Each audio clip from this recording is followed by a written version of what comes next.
my name is Ms. Sandoval. Welcome to another episode of Get Right Wednesdays. Get it? Get Right Wednesdays? No? It's fine. Let's get started. So before we get started on this episode of Get Right Wednesday, let's do a quick recap of our last episode with Ms. Turner. On that episode, we talked about the college essay or the college admissions essay, the personal statement essay, the college application essay. It has a lot of different names, but it's the same thing. And the really cool thing about that essay is that it gives you the opportunity to showcase your personality, your voice, your writing skills. The admission committee that reads your essay gets to know you more on a personal level. Besides your grades, your GPA, your resume, they get to know you as an individual and what your interests are or things that you've gone through in life. So it's a great opportunity to do all of that. And the three main things that we covered that are really important when writing the college essay, or all the other names I listed, was the prompt, the word limit, and editing. So those three things were crucial to get like a really good college essay. So that was a recap of what we talked about last time. But today's a new day. Today's a new Get Right Wednesday. So today's topic is all about brainstorming and getting started on these essays. Okay, so after watching this video, I want y'all to start these essays. And if you still don't start them, rewatch this video, get re-inspired about what you're gonna write about. If not, you and your KTC advisor are about to have a talk. Because some of y'all out here procrastinating on these essays because writing is not your vibe, like you're not about writing. But once you get started, once you got those ideas flowing, you will be fine. But don't procrastinate, or else we'll find you and have a conversation about procrastinating. But no, in all seriousness, we hope this video helps and that you're able to get some tips and tricks. That way you can just get past that initial nervous stage of like, what am I going to write about? So keep on watching. Alright, so before we get started on how to brainstorm, how do I even start these essays, let's talk a little bit about prompts. So prompts, that's the word given to the topic that you're going to be writing your essay on. And you usually get the prompt at the website that you are applying to colleges and universities at. So the two most common platforms are Apply Texas and Common App. And on these platforms, once you log in, create an account, start your application, you get the prompts for the essays. So on Apply Texas, there are usually 3 prompts and you can write your essay on any of those, and they can be between 350 to 500 words in length. In Common App, there are 7 prompts, and those essays, so you can choose any of the 7, and usually the essays can be between 250 and 650 words in length. So 2 different platforms, 2 different word limits, and different prompts that you can choose from. So it's really important that before you even start writing an essay, you know what school needs what. So don't waste your time. If like the school doesn't require all 3, don't write all 3. Just pick the ones that are needed, and make sure to pay attention to the word limit. Basically, don't do additional work that you don't have to. They're usually pretty clear about what the requirements are, so just make sure you do that. Another thing I want to say about prompts, and I want y'all to hear me out on this. There's different opinions on it. So prompts are obviously important because you want to know what you're writing about. But in a sense, they're not as important as sometimes we make them out to be. So if you have an idea about something you want to write about, but it doesn't exactly fit the prompt, go ahead and write about it. It's a great opportunity for you to show whoever's reading your essay something that happened in your life, something that you learned, how you grew. So if the prompt is like super specific and you don't have a super specific example from your life to match with it, that's okay. Just make sure at some point it addresses the prompt as you're writing your essay. So don't get discouraged if your story doesn't fit exactly what the prompt is asking. As long as it addresses it in some way, you will be okay. Do not use it as an excuse to not write that essay. So let me say that one more time. Colleges are just really aiming to learn something interesting about you, something that is not in your resume, not on your transcript, not through your grades, GPA, etc. Just something interesting about you that makes you stand out. So if what you're about to write about doesn't exactly fit the prompt, it's okay. No worries, don't worry about it. So let's get started talking about brainstorming, which is such a key, important, vital part of the writing process, because if you don't really set time aside to brainstorm, it's going to get really hard for you to start writing that essay. It kind of makes me think, I don't know if y'all remember that SpongeBob episode where it looks like he's writing all this stuff on this paper and he's really into it, and like he's like, yeah, I'm gonna get this done. But then when the camera shows what he wrote, it's just like the in really like fancy font. Yeah, let's not follow SpongeBob's example and actually like think through our ideas and see what we want to include in these essays that college admissions committees are going to be reading.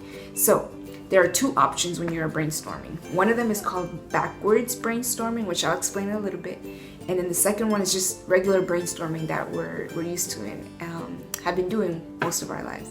So backwards brainstorming is basically when you think of ideas that you are willing to write about, that you know a lot of information, you have a lot of details that you can include before even looking at prompts. So an example of that could be like, all right, let me get a piece of paper and let me just write like 3 or 5 things that have really stuck out throughout my life, that I'm comfortable writing about, that I know enough details about, that I can really share a story through my writing with.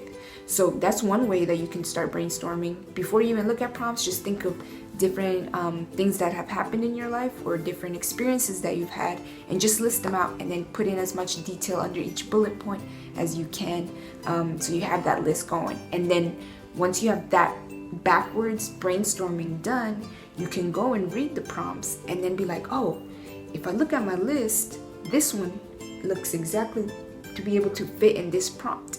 So you already have the idea out the way, and then you can just start writing based on what the prompt says. So that's backwards brainstorming.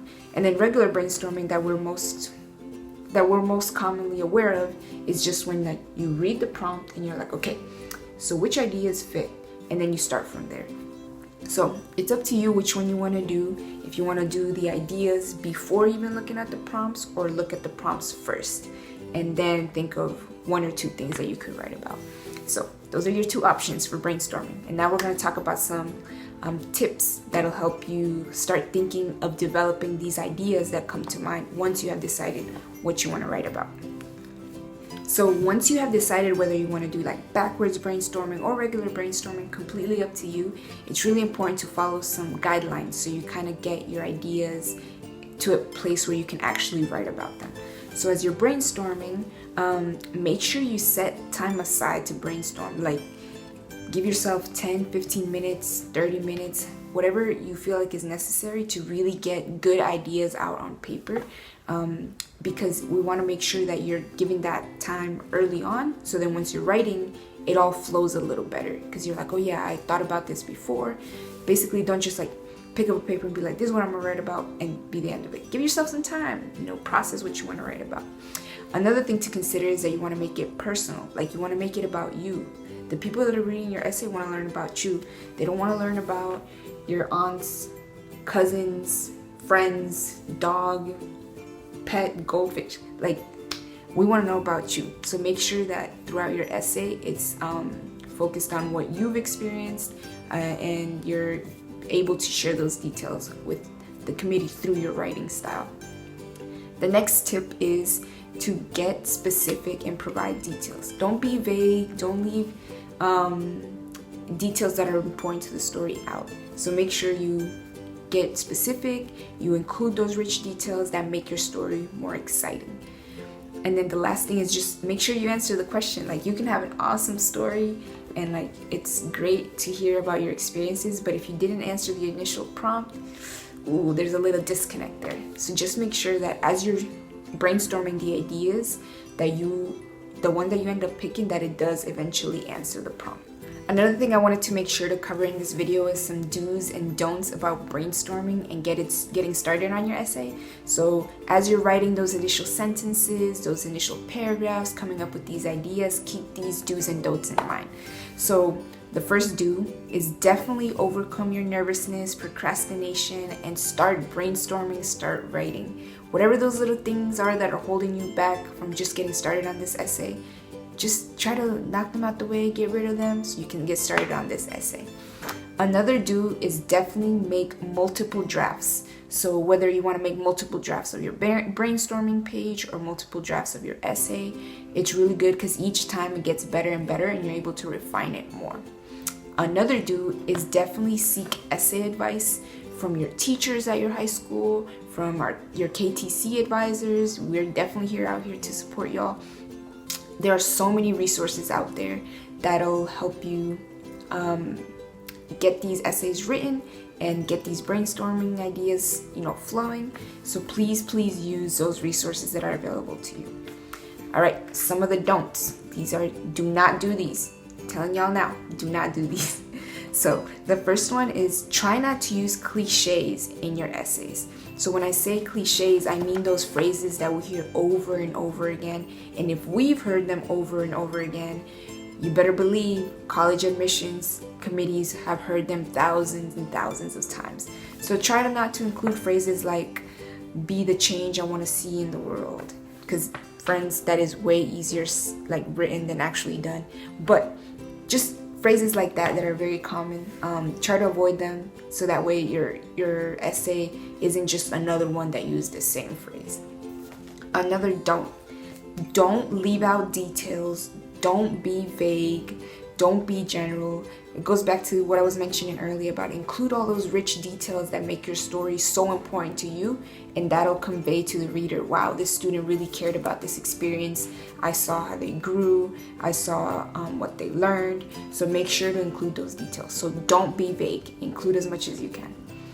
Another don't is don't write this whole essay and not answer the prompt. I know I've said that a couple times throughout this video, but it's really important to make sure that you actually answer the prompt. Again, it doesn't have to fit the prompt perfectly, but as long as you answer the prompt at some point, you'll be good. Another don't pick a topic or don't pick a prompt that you don't care about. Why are you going to write about something that's not even important to you? Don't waste your time like that. And usually college admissions committees and just anybody reading an essay can tell if somebody just wrote something to finish it, like there's not really an interest behind it.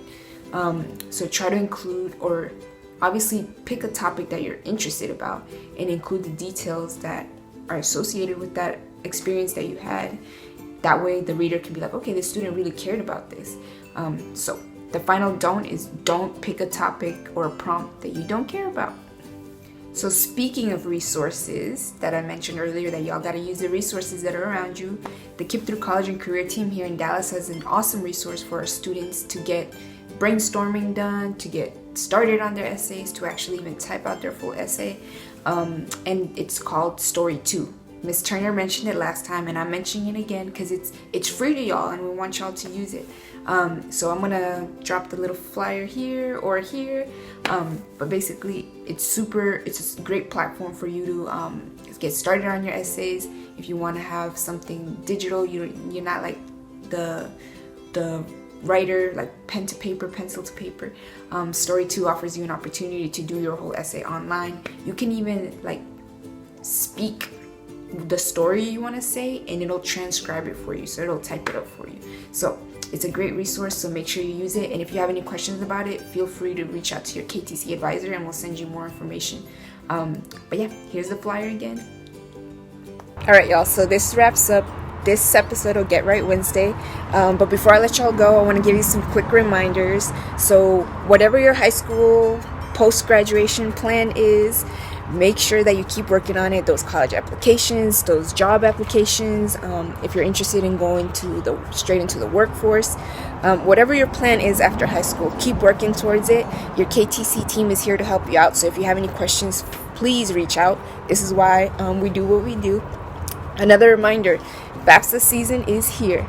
So that means money season is here. So if you don't want to pay all that money to go to school, we need to fill out FAFSA like ASAP. So make sure to set up a one-on-one appointment with your advisor. Our links are in our bios on Instagram. So get that appointment done, locked in, and FAFSA out the way.